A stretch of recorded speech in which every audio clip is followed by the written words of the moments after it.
제가 언젠가 어느 문을 열려고 열쇠를 이렇게 만지작거린 적이 있었습니다. 열쇠를 그 열쇠 구멍에 넣고서 아무리 열쇠가 들어가요. 열쇠가 들어가는데 아무리 열쇠를 돌리려고 해도 열쇠가 돌아가질 않는 거예요. 이게 왜 그러나 하면서 열심히 아무리 노력을 해도 이게 열쇠가 돌아가지 않으니 문이 열리지 않았던 것입니다. 근데 나중에 알고 보니까 제가 다른 문 열쇠를 가지고 그 문을 열라고 했던 것이에요. 이상하게 그 구멍에는 들어가는데 그 문이 열리지 않았던 것입니다. 열쇠가 잘못된 열쇠니까 아무리 노력을 해도 문이 열리지 않았던 것이에요.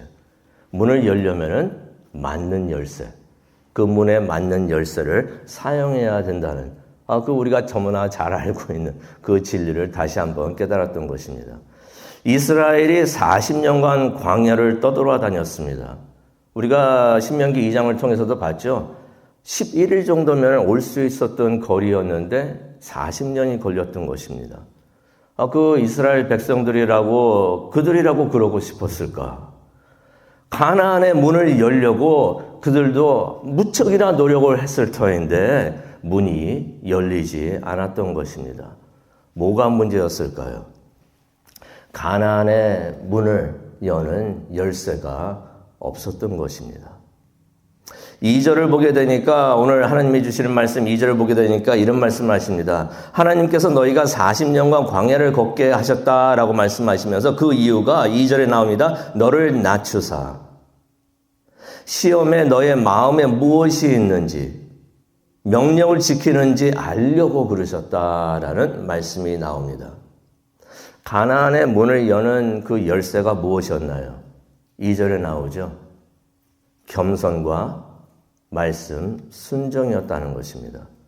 그런데 이것을 하나님께서 모르셔가지고 40년 동안 광야를 돌게 하신 것이 아니라 하나님께서는 모든 걸 다 아시는 줄로 믿습니다. 우리 마음에 무슨 생각을 하고 있는지, 어떤 마음으로 하나님을 섬기고 있는지, 하나님을 따르고 있는지 하나님은 다 알고 계시는 것이에요. 그런데 백성들이 자신들의 마음에 어떤 마음이 있는지 그것을 알게 하시려고 하나님께서 그렇게 하셨다는 것입니다. 겸손과 말씀 순종 없이는 문이 안 열리는 줄로 믿습니다.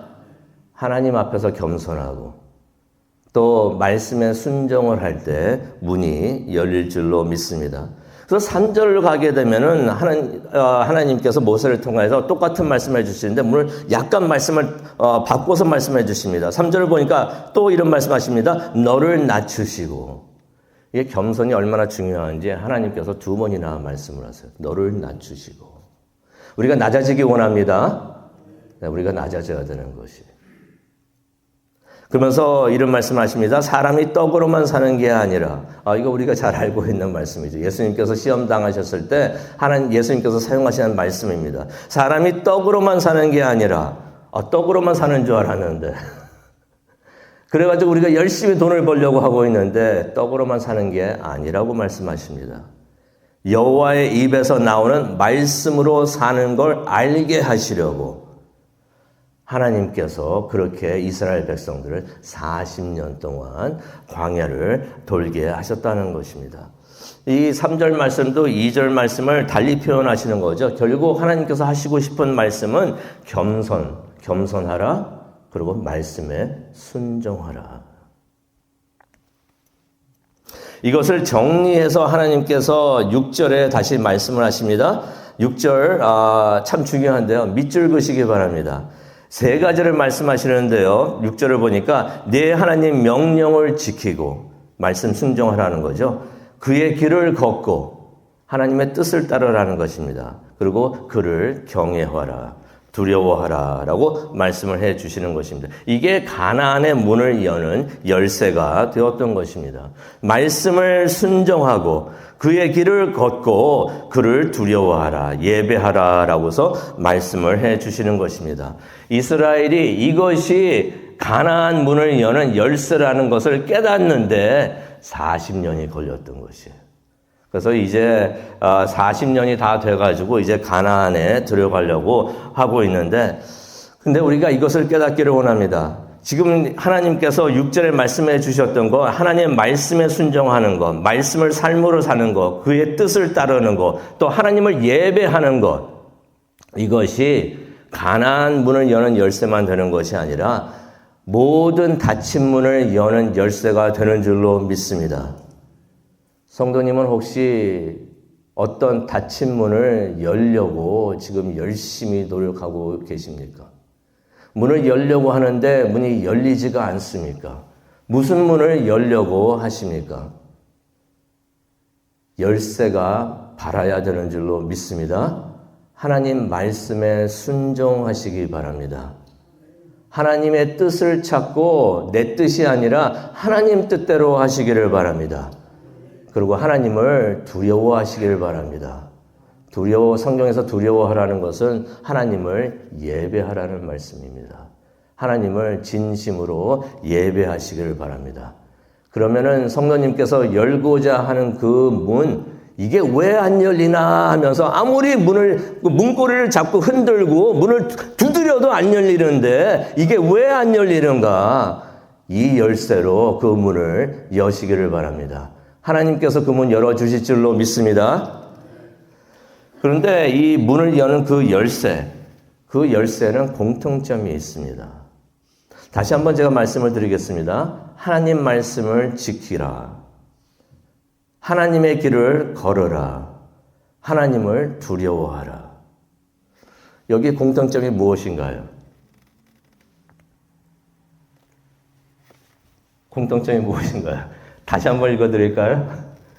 하나님 말씀을 지켜라.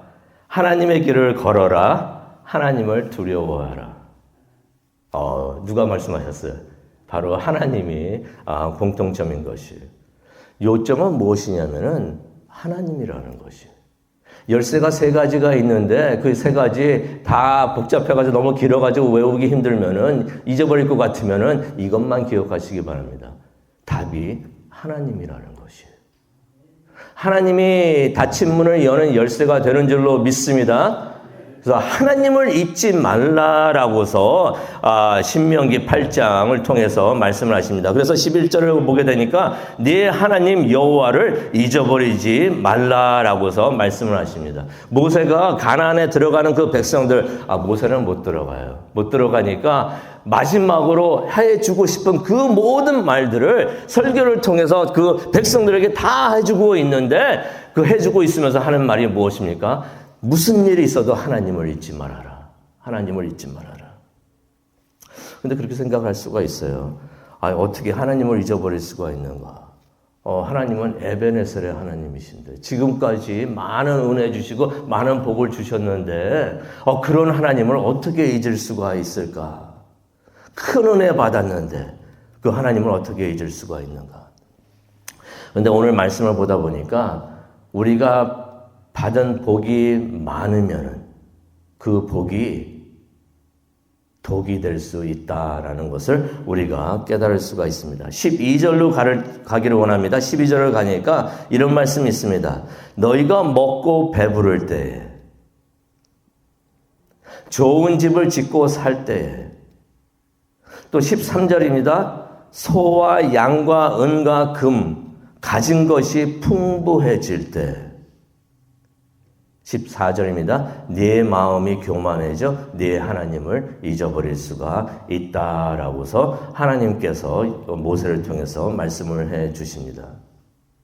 하나님이 애굽에서 구원해 주신 것, 광야를 잘 지나게 해 주신 것, 반석에서 물을 내 주신 것, 만나를 주신 것, 이 모든 것을 잊을 수가 있는데 어떻게 잊을 수가 있는가? 하나님께서 말씀하십니다. 네가 교만해질 때 그럴 수가 있다라고서 말씀을 해 주십니다. 그런데 교만해진다는 게 어떤 의미가 있는가? 17절에 그것을 설명을 해 주시는데요. 이렇게 말씀하십니다. 네가 마음에 생각하기를 이 모든 것을 내 능력으로, 내 손의 힘으로 했다고 생각이 될 때 교만해진다라고서 하나님께서 말씀을 해 주십니다. 하나님께서 우리의 마음을 다 알고 계셔가지고 우리의 마음이 어떻게 변할지 하나님께서는 다 알고 계신다는 것이에요. 우리가 이렇게 이루어 온 거 이거 내가 다 했구나. 어쩌면 말로는 하나님이 다 하셨습니다 라고 하지만은 이거 내가 다 한 것이야 라고 생각을 할 때 그때 교만해질 때 하나님을 잊어버릴 수가 있다는 것입니다. 그런데 이것을 막을 수 있는 방법은 없는가요? 있습니다. 그 방지할 수 있는, 우리가 교만해지는 것을 방지할 수 있는 방법을 알려주시는데 10절로 가기를 원합니다. 10절을 가니까 이런 말씀을 하십니다. 네가 먹고 배부를 때, 그러니까 우리가 모든 것이 풍족해가지고 만족해 할 때, 그때가 조심해야 되는 줄로 믿습니다. 부족할 때는 하나님을 찾아요. 그런데 많은 것을 우리가 있다라고 생각을 할 때 하나님을 잊어버릴 수가 있는데 10절입니다. 내가 먹고 배부를 때에 내 하나님 여호와께서 옥토를 주셔서 그렇게 된 것을 알고 그를 찬양하라라고 말씀을 하십니다. 이게 무슨 말이냐면요. 보통 식사하실 때 언제 기도하시나요? 식사 전에 기도를 합니다. 우리가 보통 그러죠. 이거 주셔서 감사합니다 라고 기도를 하는데 10절에 있는 말씀을 더 풀이를 하잖아요. 그러면 어떤 말씀을 하고 계시냐면은 식사 전에도 기도를 하지만은 식사 후에도 감사하다라고서 기도를 하라고 말씀을 해 주시는 것입니다. 배불러졌을 때 그때 감사 찬양을 하라. 왜 그렇습니까? 배불러졌을 때 교만해져가지고 하나님을 잊어버릴 수가 있으니 하나님을 그때도 잊지 말아라 라고 말씀을 해 주시는 것입니다. 하나님께서 우리도 광야 같은 삶에서 인도해 주시는 줄로 믿습니다. 하나님께서 많은 은혜를 내려주셨는데 그 은혜 잊지 말기를 바랍니다. 항상 기억하고 하나님 이거 주신 거 감사합니다 라고 하나님께 식사 전에는 감사합니다. 그래서 식사한 다음에 배불러지니까 이거 하나님 잊어버리는 것이 아니라 식사 후에도 하나님 감사합니다. 이거 주셔서 감사합니다. 라고서 감사하며 하나님을 예배하는 우리 모두가 되기를 원합니다. 하나님을 잊지 않고 하나님을 잊지 않는다는 것은 무엇을 말합니까? 하나님의 말씀에 순종을 한다는 것이에요. 하나님이 전지전능하신 하나님이시고 나를 도와주신 에베네셀의 하나님이신 것을 깨닫고 그의 말씀 하나하나를 순종하고 또 말씀을 순종하다 보니까 그의 뜻을 따르고 그의 길을 걸어가고 하나님을 예배하게 되는 줄로 믿습니다. 그러할 때 영적 문이 우리 앞에 닫혀있는 모든 문이 다 열리게 되는 줄로 믿습니다. 우리 이것을 생각하면서 기도하는 시간, 오늘 중보 기도하기 위해서 모였는데요. 몇 가지 제가 기도 제목 알려드리도록 하겠습니다. 그 기도 제목 들으시면서 기도하는 이 시간 되기를 원합니다.